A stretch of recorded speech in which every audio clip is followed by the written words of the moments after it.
So we're just going to go through this week's work, which was finishing this part. We actually finished it ahead of schedule. Usually it takes about a week. I think this was done basically by Thursday, early Friday. Pretty much the whole thing was completed. So yeah, here's the opening little title card, and I did a little effect here. This was kind of unintentional, but I like kind of we had a little time to burn, so I wanted to make it feel a little bit more impactful. So I did a couple of little effects on the title card. We had the image coming through. I had to find that image. I had originally a version that was much more lo-fi, like a screen grab of it. But eventually I found the original image pencil, so I could go much closer, much more intense. Added a bunch of layers to it. Yeah, I think it's alright. And yeah, we sort of have this effect where it slowly comes into focus with these two images of it. Yeah, nice. And then we went flash. Yeah, I went flash, hit it hard with flash, and then here's an image here of one of the original pictures. No, it's one of the older ones. We don't know how old this one is. This might be from an early Anno sort of thing, because there's a couple of images that predate this of what Miyazaki's might have looked like, and this is a little bit beyond that, but not exactly out of the world. I just noticed the focus actually started to sort of tremble there for a second. That's interesting. I haven't seen that. Maybe it might be the light. The flashing light might be affecting it a little bit. Yeah, we've got the new. I think we used it in the last one. The sort of new projector thing. Yeah, I think it's all coming together. It wasn't easy to find early storyboards, but I did find some. Same for everything else. I think this is coming together okay. I think the audio, maybe for the final version, the audio might need a little touch up. Which I probably should do. Yeah, some of the audio there, maybe a little clean up of some of the sounds, but yeah, I think it's there. Yeah, I think this is these are laser disc cuts, because you can tell they're a lot more pixelated. I think because these are the textless versions. I don't think they have an original master of the textless opening. I think I was originally going to use a clip here, but the clip was too short, so I think I kept it to it would be more consistent just to have one long clip there. So this is the first quote of the thing, and I think I wanted this scene to be extended a bit, because this is like the first big death in the show, and I wanted to show a bit more of the what happens basically. So yeah, I wanted the quote to begin here, and then yeah, we got the secondary Anno here.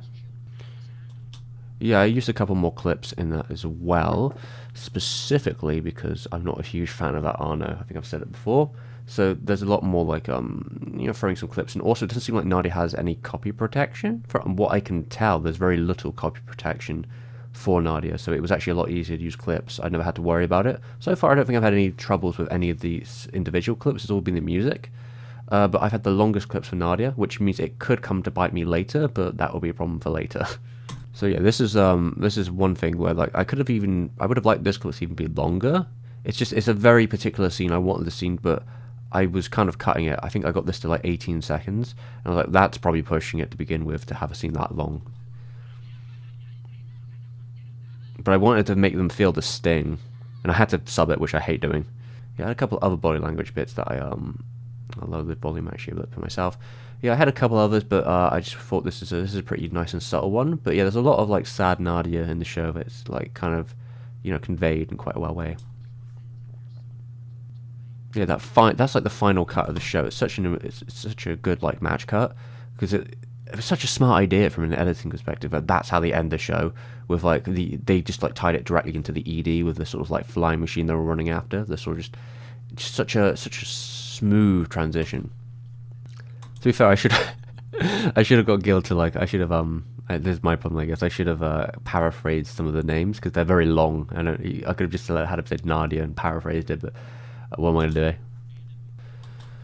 Yeah, again, we've got some extra talents in here. So we've got the editor, and we've got Sagisu. I thought it was important to get their images in there. Sagisu doesn't have any quotes, so I don't think we're going to have him come back unless we just talk about here some music. But yeah, I thought it would be good to get. It's just more cast. I quite like this transition, actually. I think that's a really smooth transition into like just the clip. I think this is a nice fitting music for the sort of like more contemplative element of talking about this. I see, I forgot to put his name there. Oh, god damn it.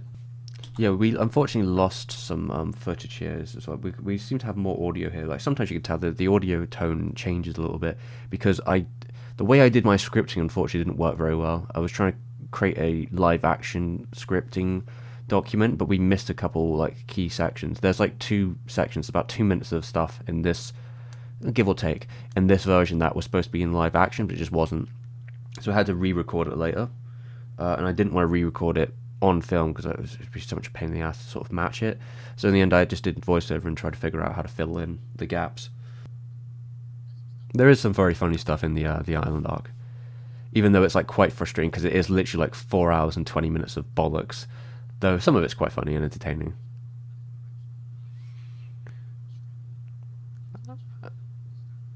I would say that, yeah, go watch some of it at least. Yeah, the African episodes are like fucking abysmal. So like, yeah, I don't even think there's much reason to watch those 3 episodes. Oh yeah, and the dub for these episodes because they had to like sing over stuff. Oh, it was awful, absolutely awful. Now we brought back this one. That was a last minute decision. I think it works better since this is more of a future quote. We're getting to the mid-90s now. There we go. Yeah, I think that's the whole thing. I actually didn't have much to say, it seems. I think it's all together. There's a couple of notes here I've made of stuff that like, oh, I'm going to have to like clean up for the final version. Now I've looked at it like tightly. But then like really minor. So I don't think it's like a huge deal. But yeah, this is definitely a lot more. I think it was very watchable. I don't know. After a while editing it, I kind of felt like a bit bored. Like, is this section kind of boring? Watching it all together like this now, I think it all came together pretty okay. I think the clip selection's fine. It's mainly clip selection, so this is probably why it was so much easier to edit it because I didn't have to do too many fancy things. But I think it works for it. Like, you know, it's the clips, it's showing the show, it's being on camera. There's a couple, it's a couple little bits and pieces. I think Gunbuster was a lot harder on that regard because there was some extra sort of like sequences that way. But I think that's fine because when we get to Ava, there's going to be a lot more sequencing. I think we have one big sequence, if not two, that I'm going to have to figure out. So those are going to like, it's probably good to like, I feel for Nadia, this works perfectly as a setup for it. So yeah, that I think that's everything. Yeah, I'll have to do some. I'll change some things for the final one, just tiny little things there, like I said, clip music. But yeah, we're good. Right, so this week we've been doing lots of research. The key of it has all been getting enough stuff together for the Ava section and beyond. So the research has probably been a bit more expanded than just one entry because the Ava stuff, especially all 3 of those, are kind of connected. So I kind of have. I'll try and go into a little bit more detail of how this works for me. I don't know if I can explain it very well.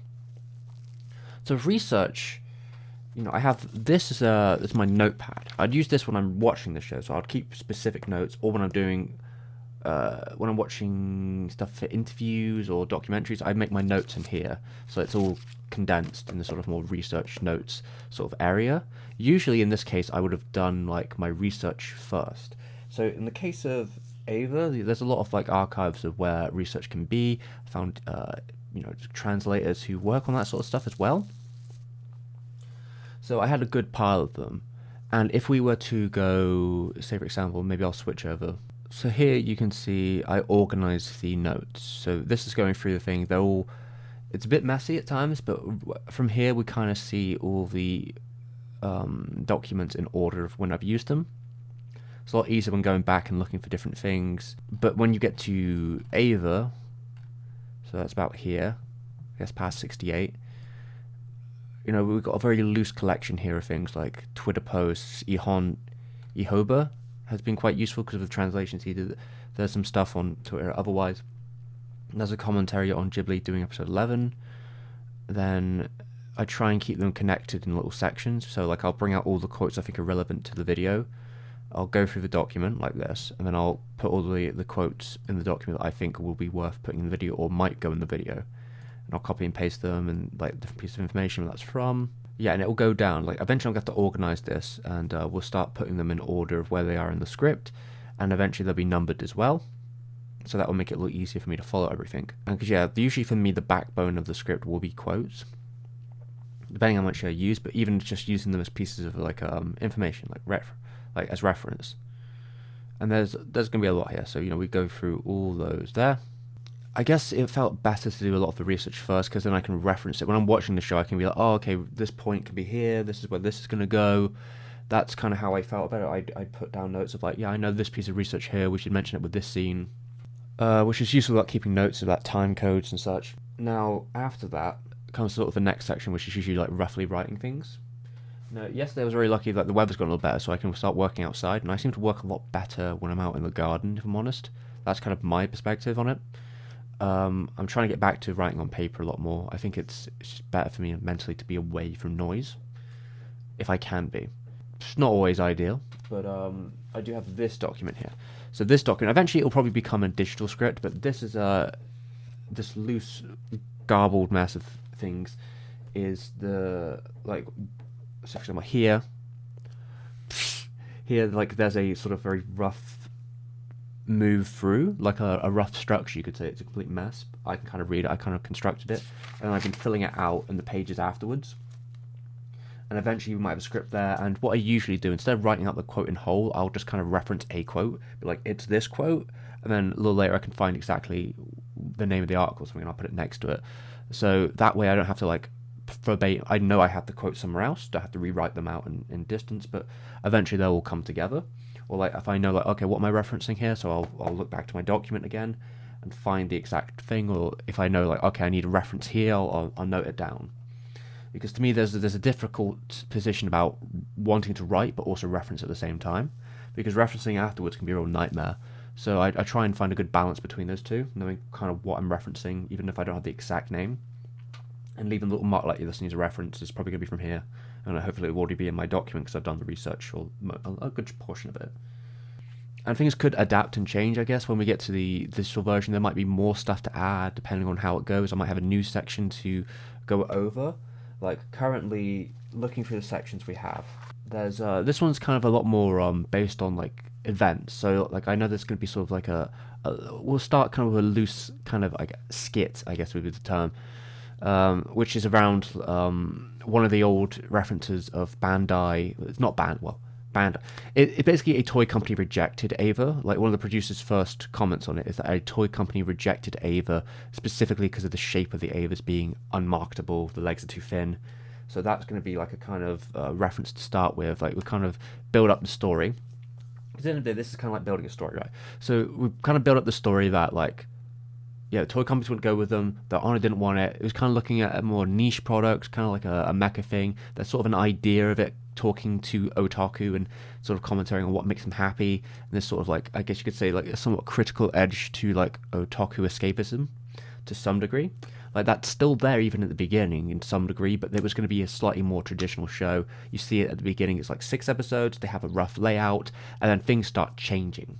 And that kind of goes from talking about the opening, talking about the editing,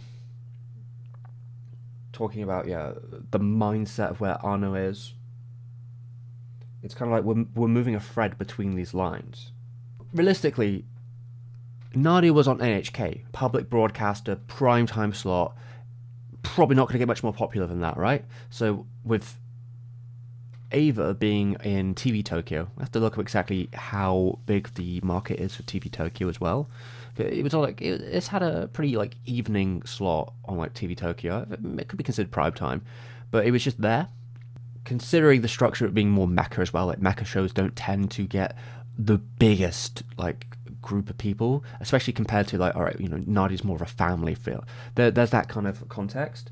And things did sort of start changing, and it seems like the audience usually came in, and we'll probably talk about that later when we get into the more idea of improving, which will come in after we talk about the editing structure. We'll probably go, so it kind of goes like, talk about the OP, there might be some more references to talk about the OP if I find someone talking about it specifically, and then after the OP you kind of get into editing, because editing is a really key part of the opening. So we talk about they bought their own editing machines, that sort of position, talking about that. And from editing, we kind of go into the structure of the show and how it became a bit more improv. That was kind of the term they've used. So like they started change. They had these structures for the scripts and the layout, but as the story went, these things started to change and move around and adjust. And I have writer references who say like, the Judgment Day, they call the writing room. There'd be hours upon hours of them adjusting and changing and moving things. We have several examples of that happening. Episode 4 kind of appeared out of thin air. Like that wasn't in the original concept, but it was added in.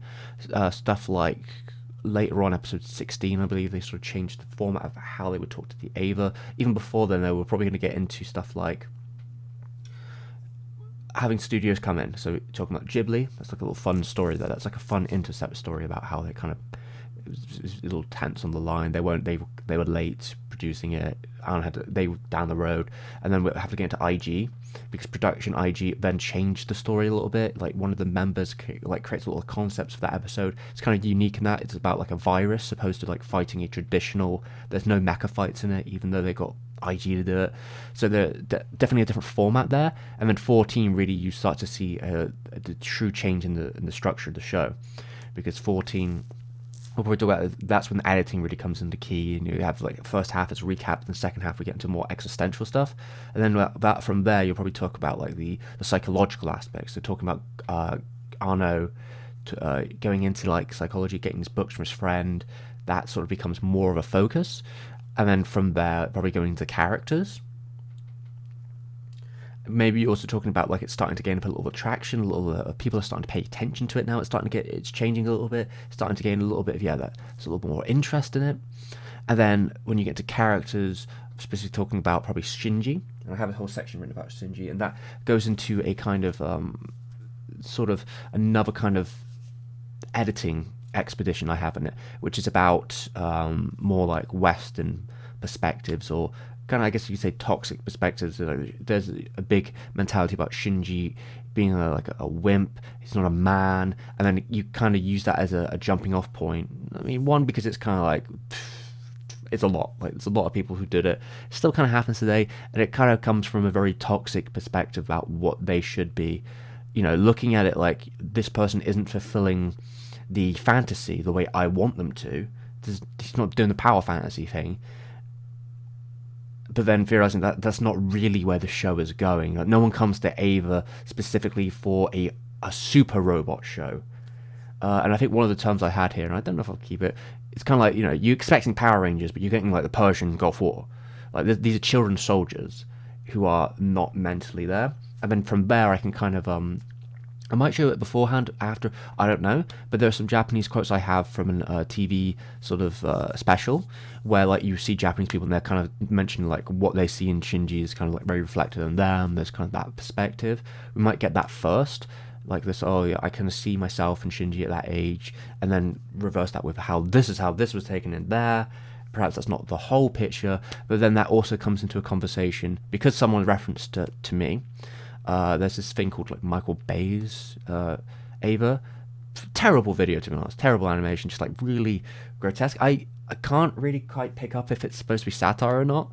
It's like very subtly like kind of insulting that kind of perspective on it. But what it does come to for me is I can use that because there's a specific quote from Michael Bay he's quite infamous for, which is the is it such a big deal? I make films like the critics. He gets the criticism like, you make like these sort of fulfilling prophecies for teenagers. And you're like, is that a big deal? Shrug. Doesn't give a fuck. And there's a quote from Anno where he says in the same period where he talks about anime fans and like what they want and like why he did things that way. And you can kind of see a parallel between these two perspectives and knowing what their audience wants, or knowing what that criteria of people want. And that's when we get into this idea of that these people are expecting a different thing and they're not happy with it. Of course, we probably have to mention the toxicity and be like, it's kind of a cringe way of looking at it. But there is ultimately a point of there, like, I'm expecting this, I'm not getting it. It's not delivering what I want. And that's where you get into the subtlety of them talking about the ending later on in Ava. And I think that all sort of flows there. We don't know, there might be more sequences to add, who knows? Because we might even expand some topics later in the Death and Rebirth and End of Ava sections. But that's what I've kind of written out, and I kind of know how that's going to go. A lot of that scripting in the first section is done. But what really gets into is at some point it's going to become a bit more existential. And that's when we get into sort of the ending. We'll probably talk about time, struggles, lack of staff, the struggles of production, always been on the seam of it. And that's when I probably want to write down about burnout. And Anno perspective. It will probably be good to get into that now to sort of mention it, because it will probably come back later and we'll get into it a bit more.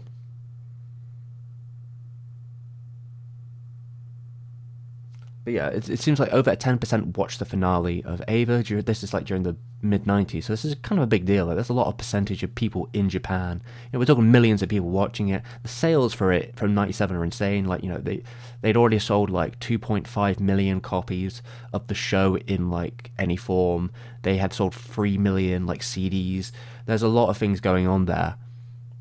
But really what we're going to be getting to is a more tableau kind of experience, kind of not dissimilar to episode 25, lots of quick cuts of Anno pictures, transitions, and it'll be a lot of it's going to be me kind of doing a more instead of telling people, I'm kind of just going to show them the experience. That like there's going to be a lot of Anno. You'll be seeing him in these interviews changing his opinion. He sort of goes from like, yeah, I stand here, this problem's yours. People asking him like, why is he ending that way? Why is he ending that way? Why is it?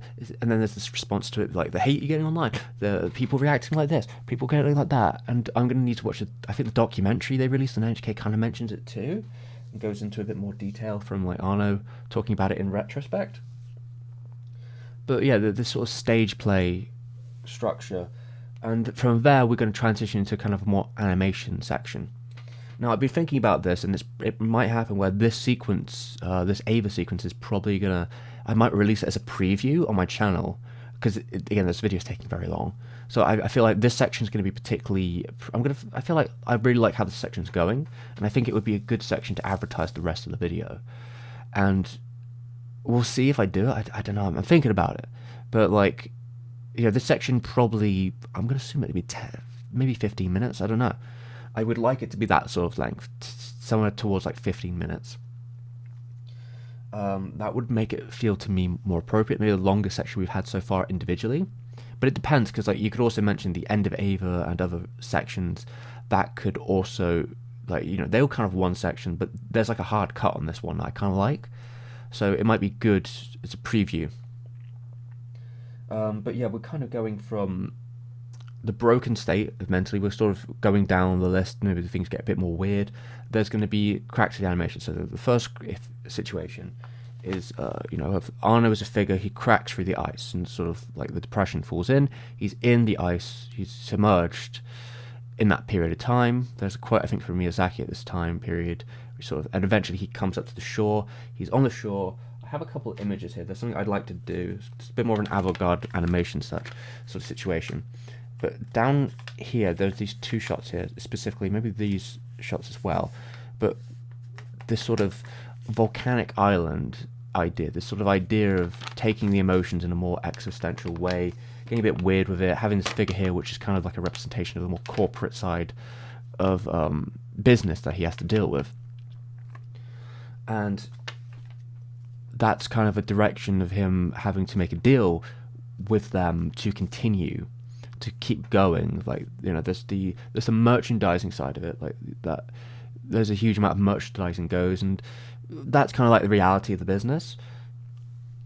So there is that kind of perspective. There's the games that came with that, like merchandising became a huge thing. I think we are going to mention merchandising maybe a little bit before. Originally, I think the script kind of had it afterwards, but I think I'm going to mention the beginning of it earlier on in a kind of more comedic way.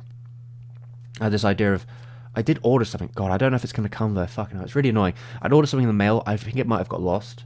Like a small, like, Ray doll. I really hope it does come. But I think time-wise, I don't know.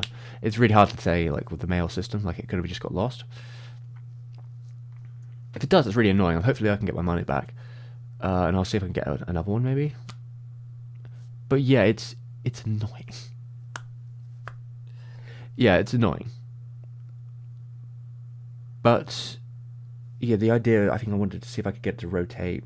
and then have a background of it being like fast cut of many different pieces of merchandise. But we're going from this perspective that will come in a little bit later, because after the Ava section, we will have to get into.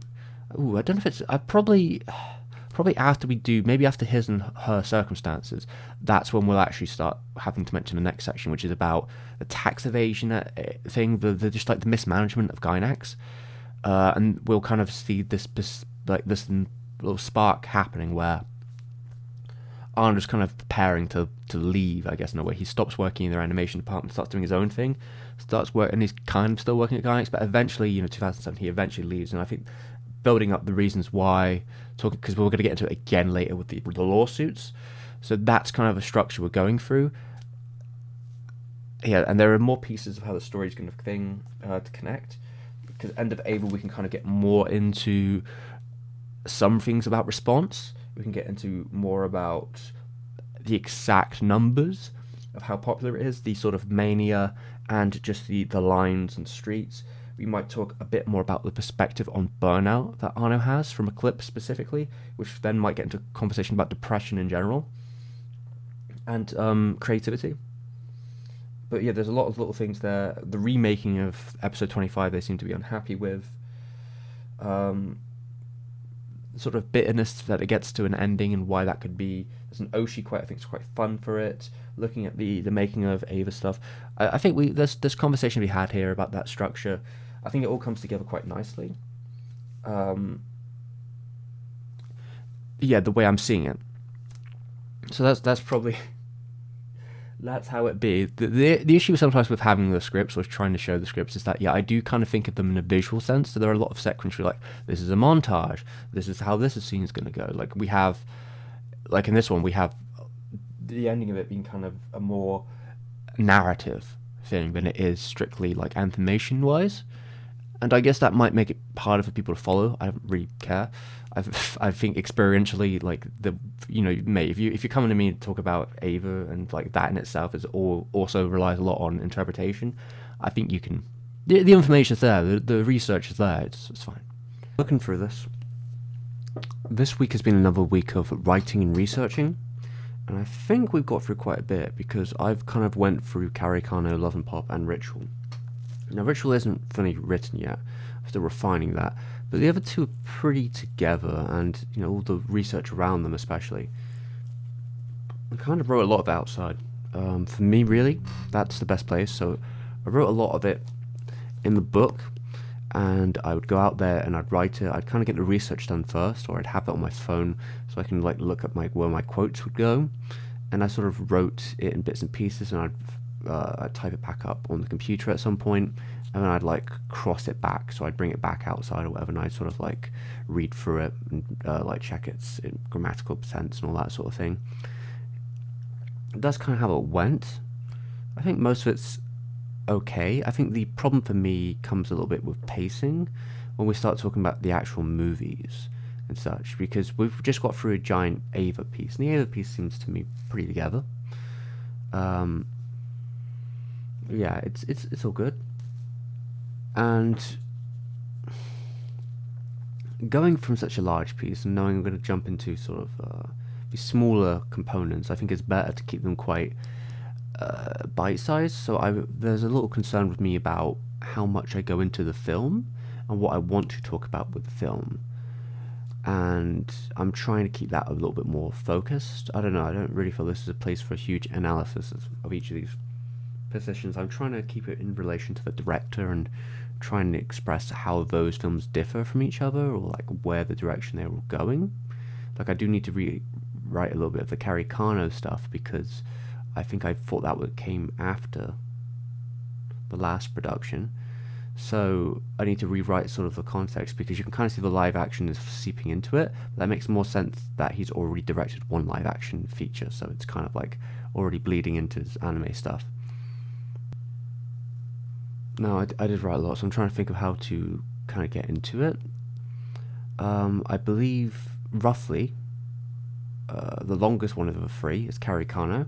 I'm kind of happy that, like, with Karikano there was some stuff I needed to get into, so I needed to dispel some rumours. The most infamous being that the director left, and also I kind of was able to get into something a bit more obscure with it, which has to do with the ending and the response by the author. Now, there's several different things here, and this is what we get into. The idea that the author didn't like it comes from a quote from Yamaga, who says that they won't be making any more because the director, the author, was unhappy with it, effectively, and the way they approached it. Now, Yamaga isn't necessarily the easiest to take on his word sometimes. Now, it's entirely possible that they just didn't want to make any more, or they weren't interested. That's entirely possible.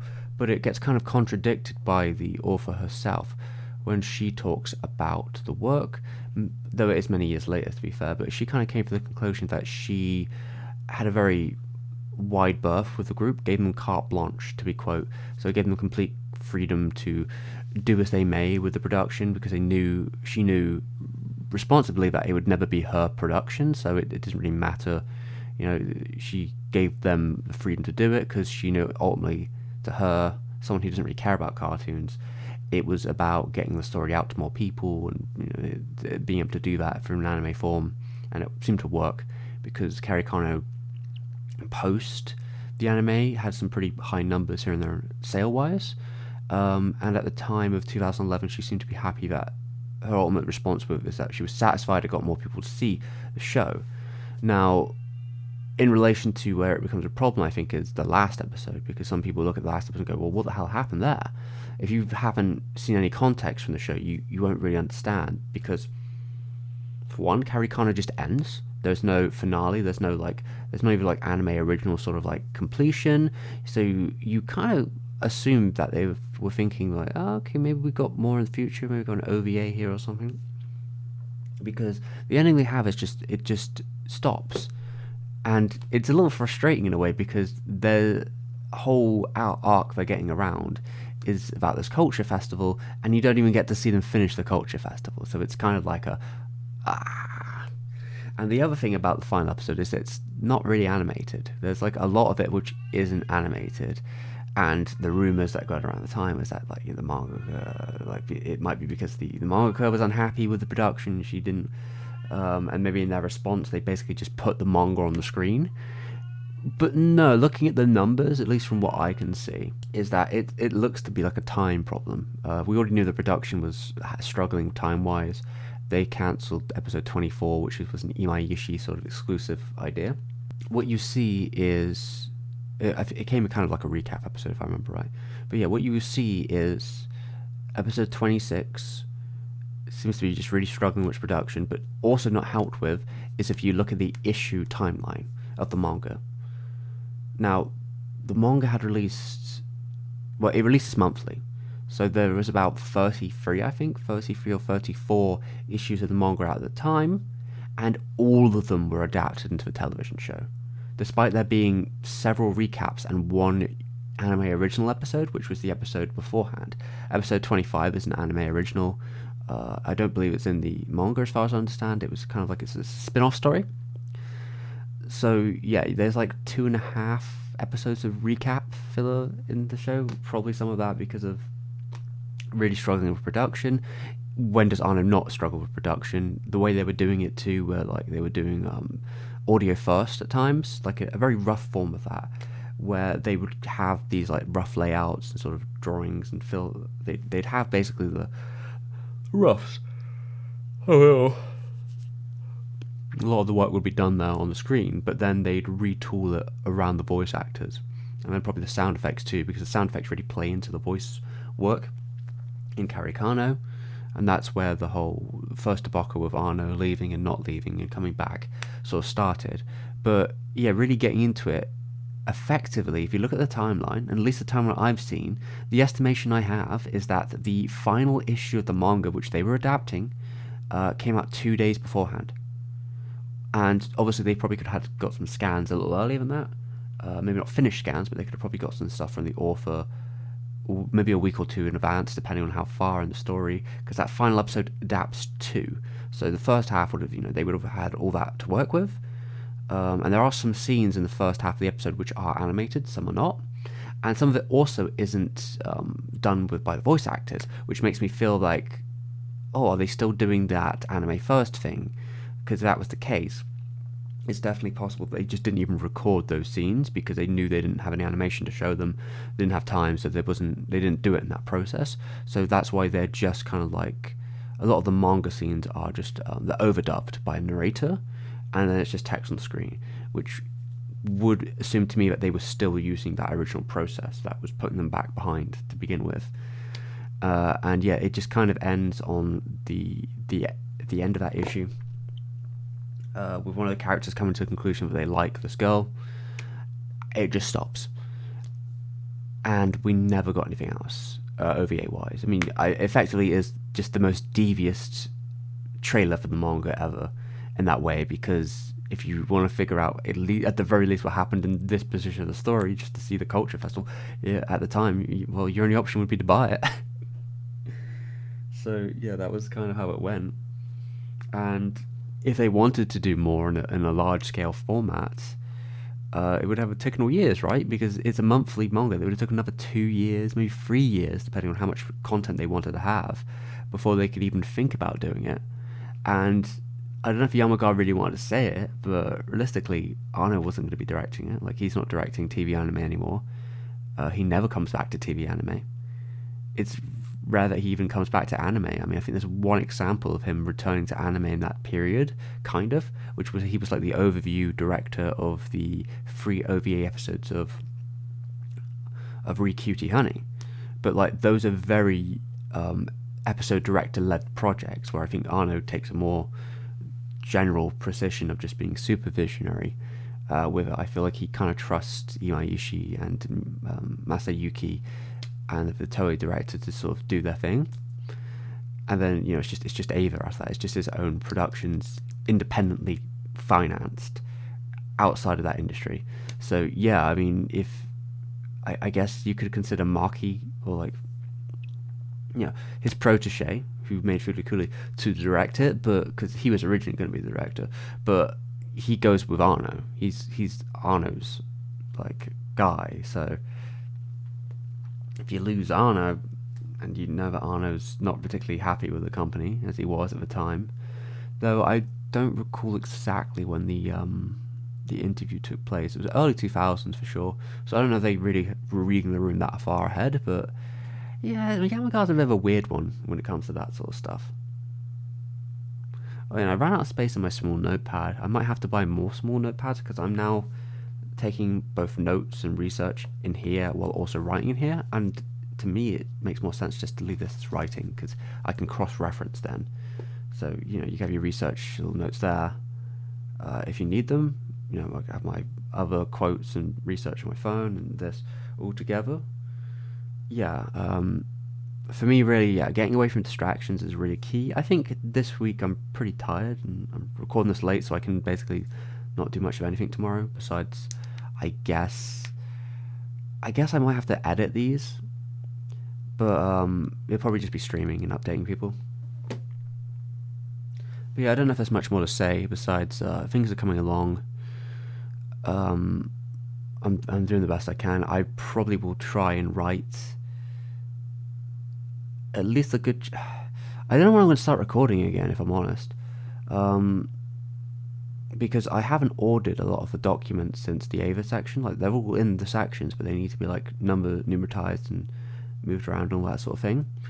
But yeah, I feel. I mean, I haven't cut my hair. Like, my plan was to not cut my hair or beard properly until we finish this whole fucking thing.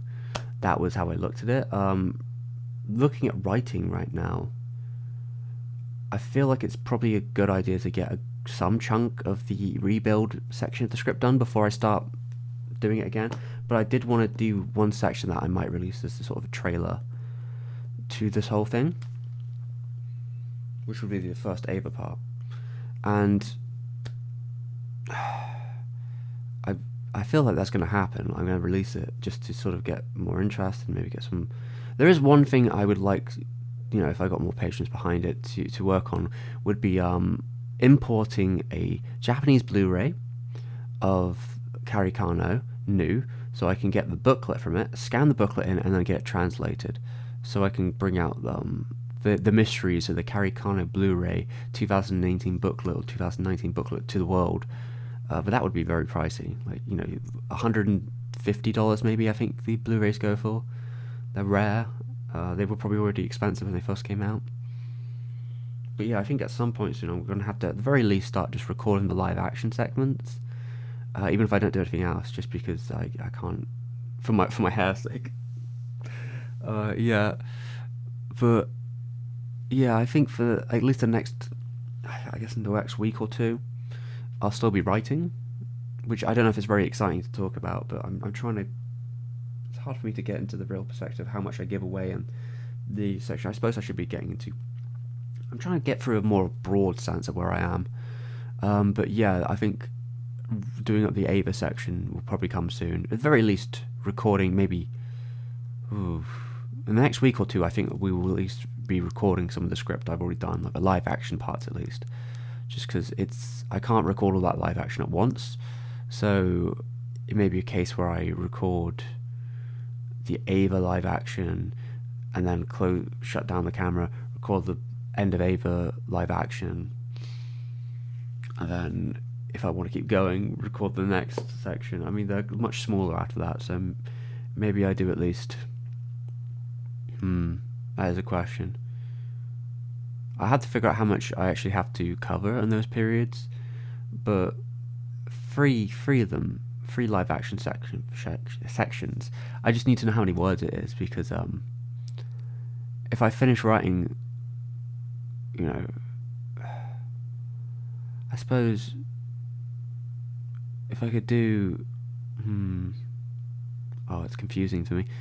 Yeah, I mean, if I could do three or four of them as live action sections together, it's pretty useful, and I can record the final 4 or whatever it would be all together as well. And that'll be 2 live action things I can split, just because I don't know how long it'll take me to record that. So yeah, I mean, if I could get everything up to Ritual, sort of live action done, that'd be great. But yeah, I need to figure out how much that is. That means I really need to figure out how much I need to be on camera, and then I can figure out how feasible it is for me to just record that, because it takes me a long time to get my takes correct usually. So